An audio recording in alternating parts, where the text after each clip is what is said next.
바른정당의 새로운 당대표로 이해훈 의원이 선출됐습니다. 먼저 수락연설 내용 듣고 이야기 이어가겠습니다.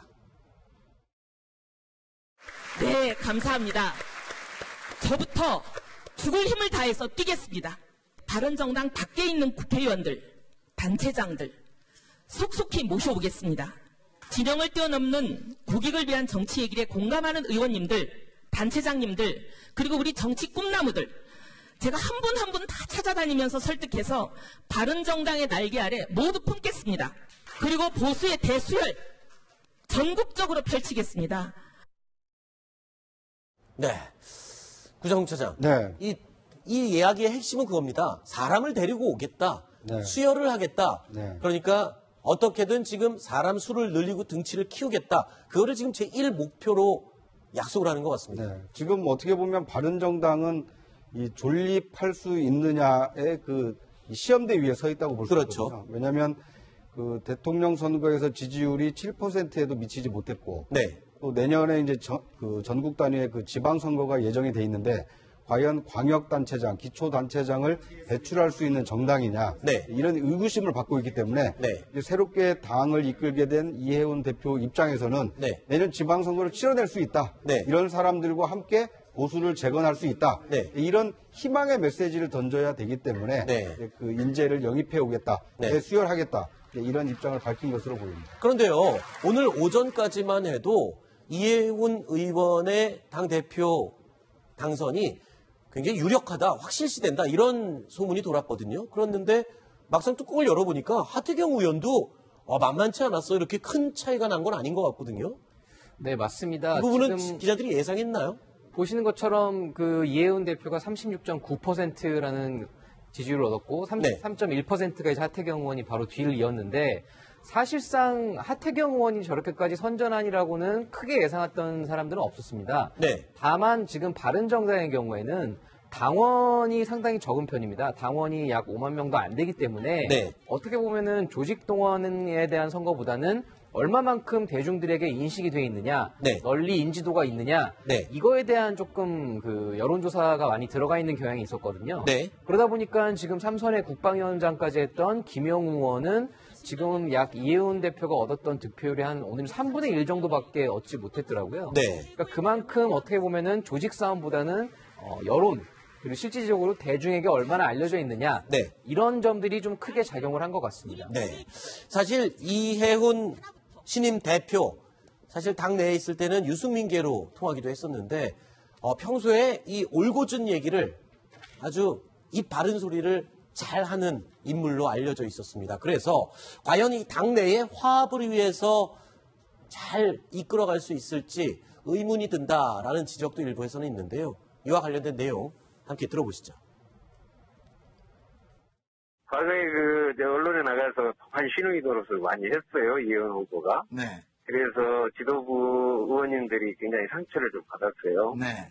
그래서 이번에 당대표가 되면 그걸 뛰어넘어서 정말 어머니 품 같은, 12구비 품 같은 그러한 화합을 한번 해보겠다고 하는데, 정말 북한 신우이가 금방 어머니 품 같은 될까 좀 걱정하고 있습니다.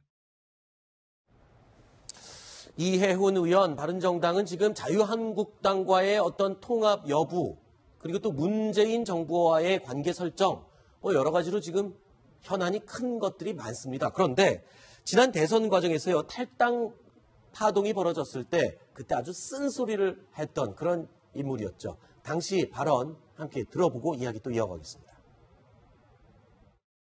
보수가 다시 사는 길, 영원히 사는 길은 책임지고 당당하고 깨끗한 보수를 만드는 길밖에 없다. 그래서 새로운 보수, 진짜 보수를 하겠다.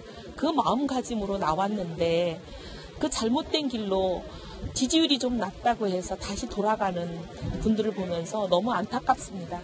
저희는 저희 주머니를 털어서라도 저희는 이 길을 힘들지만 가겠습니다. 일단은 당내 통합도 중요하고 화합도 중요하지만 지금 보수라는 이름으로 밖에서, 당 외에서 지금 어떻게 합쳐야 되는지가 굉장히 큰 과제잖아요, 지금. 네, 맞습니다. 실질적으로 지금 굉장히 어려운 상황은 맞습니다. 다만 변수는 아직까지 자유한국당이 대선 패배의 여파인지 지지율이 약 10%도 못 미치고 있거든요. 네. 그러니까 바른정당에는 사실 차기 대권에 도전할 만한 후보군들은 있습니다. 네. 그런데 반대로 한국당에는 조직이 있고 돈은 있지만 실질적으로 당을 이끌어갈 수 있는 리더라고 할 수 있는 어떤 보수의 구심점 역할을 할 수 있는 지도자가 아직 없는 상황이거든요. 네. 그러다 보니까 지금 홍준표 후보가 전당대회까지 나와서 다음 당대표에 도전하고 있는 상황인데 네. 오히려 지금 홍준표 후보가 당대표가 됐을 경우에는 당장의 어떤 통합 논의는 물밑으로 사라질 가능성이 높아 보입니다. 네. 그럼에도 불구하고 결국 물밑에서 자유한국당에 돌아오고 싶어하는 바른정당 의원들이 일부 있기 때문에 네. 만약에 교섭단체가 깨진다면, 원내 교섭단체 20석이 무너진다면 그때야말로 이해훈 신임 대표의 리더십이 발휘돼야 될 때라고 보입니다. 네. 자, 이해훈 신임 대표의 리더십. 그런데요, 여의도 요즘 정가에 이런 얘기가 들고 있습니다. 여성 정치인의 시대가 열렸다. 자, 원내 5개, 5개 당 가운데 3개 당의 대표가 다 이제 여성이 됐어요. 추미애 대표, 이해훈 대표, 심상정 대표. 자, 5개 정당 가운데 3당이 여성 대표. 자, 이 말은 지금 살펴보면요. 보수의 당 대표는 박근혜 전 대통령 이후 지금 2번째 아닌가요?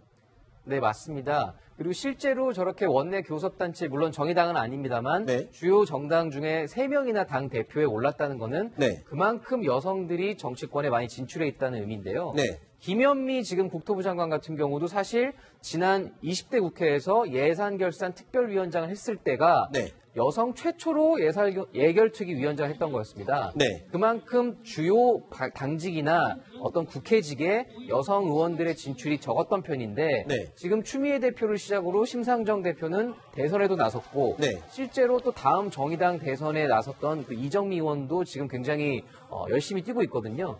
그렇게 돼서 지금 원내 5당의 여성 당대표 체제가 상당 부분 이어질 가능성이 있습니다. 네. 그러니까 이제 어떻게 보면 이제 여성 대표 시대가 열렸다라는 것은 네. 우리 한국 정치가 이 대결의 정치를 이제 그만하고 네. 공감하고 좀 포용하는 정치를 해달라라는 이 민의가 좀 반영됐다고 볼 수 있는데요. 네. 그러니까 지금 문재인 정부는 여소야대 정국에서 지금 출범한 정부이기 때문에 네. 당과 당 간의 어떤 협치가 상당히 좀 중요하거든요. 네. 이해훈 대표가 이제 새로 신임 대표가 된 만큼 네. 앞으로 이 더불어민주당과 어떤 협치를 좀 이뤄나갈 수 있을지 네. 그건 좀 하나의 관전 포인트가 되지 않을까 싶습니다. 네. 그리고 뭐 굳이 또 찝자면 심상정 대표나 추미애 대표 같은 경우에는 진보정당의 대표로 선출이 됐다면 보수정당에서 여성이 당 대표가 됐다는 것, 이 부분도 지금 변화하는 보수의 모습을 보여주는 게 아닌가, 이런 또 해석을 해봤습니다. 자, 그런데요, 심상정 대표 얘기 나왔으니까 하나 오늘 또 법안 발의 내용이 나왔어요. 그러니까 이등병 엄마법, 이 발의에 대한 얘기가 뉴스가 되고 있습니다. 심상정 대표가 말하는 이등병 엄마법, 이게 뭔지 일단 직접 음성 들어보시죠. 국가가 데려갔으면 국가가 책임지는 게 맞습니다. 오늘 발의된 이등병의 엄마법은 그런 정부의 무책임한 행태를 막기 위한 특단의 대책을 담고 있습니다. 군이 사람을 징집해 갔으면 복무기간만큼은 100% 책임져야 됩니다. 자, 이등병 엄마법, 양지열 변호사님, 이거 어떤 법인지, 그리고 어떻게 해서 국가가 함부로 할 수 없게 만드는 내용을 담고 있는지 설명을 해 주시죠. 일단 지금 의무복무를 하지 않습니까? 네. 근데 그 의무복무 기간 중에 사망을 하거나 아니면 몸을 심하게 다쳤을 경우에 네. 그 자녀들이라든가 이 가까운 사람들에게 혜택을 주겠다는 겁니다. 그러니까 예를 들어서 아예 군복무를 면제를 해준다든가 네. 몸을 많이 다쳤을 경우에 형제나 자녀에게 군 기간을 아주 대폭적으로 단축을 시켜준다든가 이게 지금 현재 지금도 계속되고 있고 또 이제 임정숙 여사도 찾아갔던 그 이등병의 엄마라고 의문사를 다룬 그런 연극이 있었습니까? 네. 그 의문사를 겪은 가족들이 직접해서 출연해서 화제가 많이 됐던 그런 연극이기도 하고요. 네. 그런 어떤 사회적 움직임 같은 것들을 바탕으로 해서 신상정 대표가 이 법안을 대표적으로 발의를 하겠다, 추가를 해달라 이렇게 기자회견을 한 겁니다. 그렇군요. 지금 다른 대선 후보들과 달리 사실 심상정 대표 같은 경우는 법안 발의로 굉장히 지금 활발히 하고 있습니다. 네. 지금 아까 말씀하신 그런 이등병 엄마법 비롯해서 또 이번 달 초에는 슈퍼우먼 방지법이라는 법안도 발의를 했습니다. 네. 이게 이제 대선 기간 동안에 내놨던 공약 중에 하나인데 남편의 육아휴직 기간도 30일로 확대하자는 겁니다. 네. 그리고 육아휴직도 의무화를 시켜서 엄마만 육아를 하는 일이 없도록 하자. 네. 이런 어떤 본인이 내놨던 대선 당시의 공약들을 실제로 실현하기 어려운 것들도 있겠지만 그래도 국회의원으로서 또 입법기관으로서 법안을 발의해서 이런 식으로 국회 활동을 하고 있는 것으로 보입니다. 네. 자, 바른정당은 앞서 전해드린 것처럼 이해훈 신임 당대표가 선출이 됐습니다. 자유한국당도 7월 3일 전당대회를 앞두고 있는데요. 이 자리에는 또 3명의 후보가 치열한 경쟁을 벌이고 있죠. 이 가운데 홍준표 전 경남지사, 글쎄요. 최근에 막말을 계속 쏟아냈었는데 어제 또 아주 날카로운 말들을 쏟아냈습니다. 어떤 말인지 들어보시죠. 청와대 비서진들의 구성은 제가 듣기로는 전대협 주사파들로 다 채워져 있습니다. 지금의 언론 상황을 보십시오. 마지막 남은 방송이 2방송이 있습니다. KBS, MBC입니다. 그거 장악하려고 지금 온갖 국리를 다 하고 있습니다.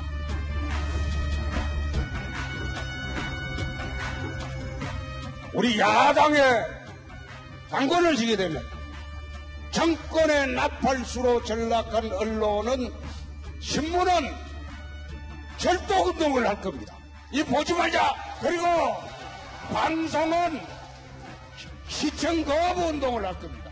보지 말자. 이 나라의 절반에 해당하는 반대 세력들이 움직이면 언론도 어떤 꼴을 당하는지 우리 한번 보여줍시다.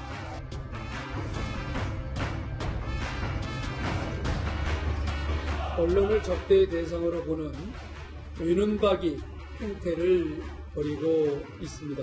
지금 진정한 보수 세력이라고 한다라고 하면 막말과 색깔론, 언론 탓과 정부 탓이 아닌 진정한 반성과 성찰이 필요할 때라고 봅니다. 자, 홍준표 전 지사 왜 저렇게 적을 만드는 말들을 계속 쏟아낼까요? 저게 컨셉인 건 익히 들어서 알고 있지만 일단 그 전당대회에 좀 특수성이 있습니다. 네. 일반 전 국민을 대상으로 해서 뭐 투표권을 가지고 있는 것이 아니라 자유한국당 소속 당원 그리고 대의원들을 상대로 이 득표를 해서 다수를 점해야만 당대표가 오를 수 있기 때문에 네. 이제 당내 그 이제 자유한국당을 지지하는 사람들을 상대로 하는 얘기를 하다 보니까 이제 저렇게 좀 강성 발언을 쏟아내고 있다. 이렇게 이제 이해를 할 수는 있는데요. 네. 글쎄요, 저게 이제 당대표 되는 데는 도움이 될 수 있을지 모르겠습니다만, 이제 저런 막말들이 모이게 되면, 네. 이제 당대표가 되더라도 내년 지방선거를 이끌어야 되고, 또 이제 각종 재보선을 이끌어야 되지 않습니까? 그러다 보면 일반 국민들, 중립적인 입장에 있는 일반 국민들은 오히려 이 자유한국당으로부터 등을 돌리게 만들 수 있기 때문에, 네. 오히려 지금 당장은 뭐 당대표가 되는 데는 약이 될 수 있지만, 결과적으로는 자유한국당을 좀 멍들게 하는 얘기들이 아닌가 네. 이런 생각이 좀 듭니다. 지금 구자홍 차장 얘기대로 보수에게 어떻게 보면 장기적으로 도움이 될 수 있는 말들은 절대 아닙니다. 네. 어떻게 보면 홍준표 지사, 홍준표 후보 같은 경우에는 이번 대선에서 약 25%를 얻었거든요. 근데 아까 지금 말하는 거는 우리나라의 절반이나 있는 세력들, 네. 소위 진보 보수라는 어떤 그 이분법적인 세력 구도를 지금 만들고 있는 건데, 네. 이게 사실 어떻게 보면은 지금 굉장히 비판을 많이 받았던 그 낡은 보수라는 어떤 그 정체성 싸움이거든요. 네. 그렇기 때문에 사실 홍준표 후보가 전당대회 때 물론 아까 얘기하신 대로 당 대표가 되기 위해서 저렇게 말을 하는 거는 뭐 있을 수 있겠습니다만, 네. 당 대표가 된 후에도 실제로 어떤 건전한 보수 세력의 재건을 원하는 그 리더가 되기 위해서는 네. 아무래도 조금 더 나은 비전을 보여야 되지 않을까 네. 이런 생각이 좀 듭니다. 홍준표 전 지사의 막말도 막말이지만 또 이분 빼면 또 서운합니다. 한 막말 하셨던 분이죠. 정청래 전 의원이 또 이제 한마디 했습니다. SNS를 통해서요. 뭐라고 얘기했습니까?